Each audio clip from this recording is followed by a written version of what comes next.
લીધો છે અને ત્રીજો રાઉન્ડ ક્યારે શરૂ થશે એની ઘડીઓ ગણાઈ રહી છે। કહેવાય રહ્યું છે કે 3 તારીખથી એટલે કે આજથી ત્રીજો રાઉન્ડ શરૂ થવાની શક્યતા દેખાઈ રહી હતી અને આજે રેડ એલર્ટ પણ આપવામાં આવ્યું છે। દક્ષિણ ગુજરાતના કેટલાક જિલ્લાઓમાં રેડ એલર્ટ આપવામાં આવ્યું છે। એની સાથે સાથે હવામાન શાસ્ત્રી પરેશ ગોસ્વામીનું કહેવું છે કે આ ત્રીજો રાઉન્ડ આજથી શરૂ થઈ જશે અને આવનાર 4 દિવસ ગુજરાતને ધમરોળશે, જેમાં સૌથી વધારે તબાહી જોવા મળશે દક્ષિણ ગુજરાતમાં એવો વરસાદ વરસશે।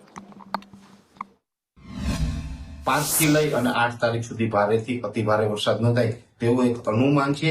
એ સાથે સૌરાષ્ટ્રના બોટાદ, ભાવનગર, અમરેલી, ગીર સોમનાથ અને જુનાગઢ જેવા વિસ્તારો છે એમાં પણ 7, 8 અને 9 તારીખ દરમિયાન અતિ ભારે વરસાદ નોંધાય। લગભગ આપણે 10 થી લઈને 15 ઇંચ સુધીના વરસાદ નોંધાય તેવી શક્યતાઓ દેખાઈ રહી છે। પશ્ચિમ સૌરાષ્ટ્રના વિસ્તાર છે જેમાં દ્વારકા, જામનગર અને પોરબંદર જેવા વિસ્તારો છે એ વિસ્તારોમાં પણ 7, 8 અને 9 તારીખ દરમિયાન અતિ ભારે વરસાદ જોવા મળે તેવી શક્યતાઓ છે। 5 થી લઈ અને 12 ઇંચ સુધીના વરસાદો છે પશ્ચિમ